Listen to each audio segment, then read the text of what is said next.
Welcome to today's Explainer. We're going to be unpacking a truly fascinating philosophical approach to sharing wisdom, helping others, and really just navigating our own lives. We're diving into some source material today that completely challenges how we typically think about giving advice. We'll also look at a totally different definition of religion and figure out exactly where our mental energy should be spent.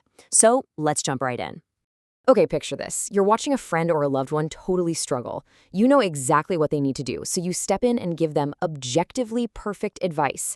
And what happens? They just completely push you away.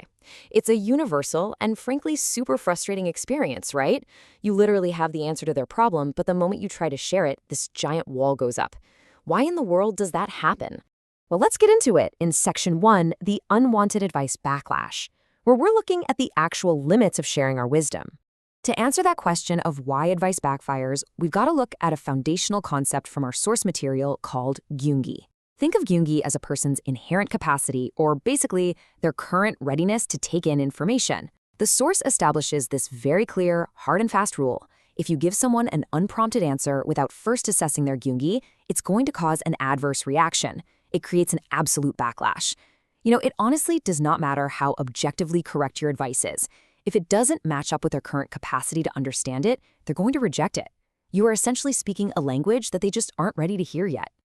Moving right along to Section 2, True Help versus Control, where we explore the real danger of creating followers.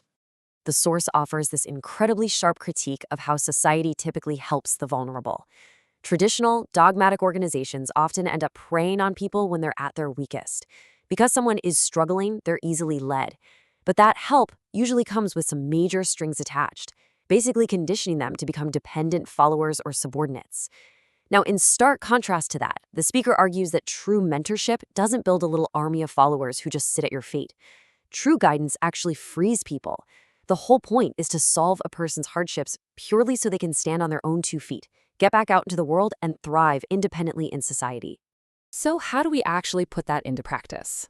Let's check out Section 3. The 3-video strategy. This is basically a highly pragmatic playbook for mentorship. If we can't forcefully give advice, and we obviously want to avoid creating these unhealthy dependencies, what exactly is the game plan? The source outlines this fascinating 4-step methodology. It's almost like a Trojan horse for wisdom. Step 1, monitor educational content closely so you actually know what's out there. Step 2, and this is the hard part, wait. Do not volunteer a single piece of information until the person actively signals they need help. Step 3, when they finally do ask, whatever you do, don't lecture them. Instead, just share exactly 3 relevant videos that are curated for their specific problem. And step 4, back off entirely. Do not force them to watch it. You have to respect their readiness, their Geungi. And that brings us to a quote that really highlights the sheer amount of patience it takes to be a good mentor. If they don't watch it, don't try to force anything more on them. They will definitely face difficulties and come back to you. The speaker is super insistent here. If they ignore your carefully curated help, you just have to let it go because, life has a funny way of providing its own natural struggles. When the pain of their situation gets bad enough, their readiness will shift and they will naturally come back to you, genuinely ready to learn this time. So why is this indirect strategy so remarkably effective? Well, first, it completely avoids overwhelming the listener. It's kept bite-sized. Second, it prevents that weird stigma of pushing an unknown or unbranded teacher. If you just randomly start preaching someone else's philosophy, people might literally think you've joined a cult. But just casually sending a video link, that's totally normal. Third, it lets the listener independently verify the value on their own time in their own safe space. And finally, if they do watch it and they actually find value in it, it builds this completely organic foundation for a much deeper dialogue later on. You're letting them pull the information rather than you aggressively pushing it. Which leads us to a massive philosophical pivot in Section 4, Religion versus Faith, where we're unpacking some pretty profound definitions. The speaker draws a really stark contrast between these 2 terms, which, let's be honest, modern society almost always incorrectly lumps together into one thing. According to the source, faith is defined strictly as the act of believing in a god or deity. The core action there is blindly following or just asking for blessings. Religion, on the other hand, is categorized completely differently. True religion is about possessing a functional teaching, a substantial logic, or a law. The core action of religion is actively educating and guiding people to actually live better lives. Now, this distinction builds directly on the actual etymology provided in the text. The word for religion used here has roots in the character meaning to teach. The critique from the speaker is heavy. They argue that many organizations today claim to be a religion, but all they really possess is faith.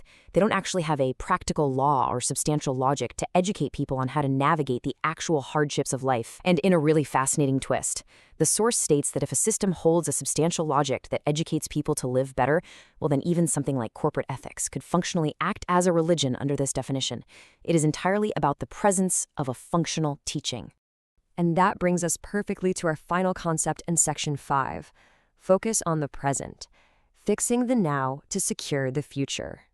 The speaker's entire philosophy is incredibly grounded in the present moment. The past?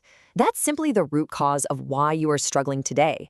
The present is where you absolutely must hyper-focus to solve your tangible problems. True teachings, true religion, must solely address the current, real-world problems you're facing right now. And the future? Or the afterlife? Well, according to the text, if you handle the present properly, the future will completely naturally resolve itself. So, the crucial takeaway here is captured beautifully in this one simple sentence. If you live your present life well, the afterlife takes care of itself. The source presents a very compelling idea. Worrying about the future or obsessing over the afterlife is inherently flawed. It's totally counterproductive if you can't even successfully navigate the challenges of your life today. Seriously, why worry about tomorrow when today is still broken? And the source definitely does not pull any punches regarding this. It states, trying to know the future when your present isn't working out is just your greed. Wow, that is a really powerful perspective. The speaker notes that inquiring about the future or trying to divine what happens next is actually a privilege. It's a privilege reserved strictly for those who have already mastered their present circumstances. If your life is currently a mess, looking to the future is just an escape. It's greed. Your one and only job is to fix the now. Which brings us to the end of today's explainer. I want to leave you with one final, kind of provocative question to chew on. Is our obsession with the future holding us back from fixing our present? Think about it. Whether it's forcing advice on someone who just isn't ready for it, blindly following faith without seeking practical teachings, or worrying about tomorrow while totally ignoring today, so much of our struggle comes from a lack of alignment with the present moment. Keep focusing on the now, and we'll see you in the next explainer.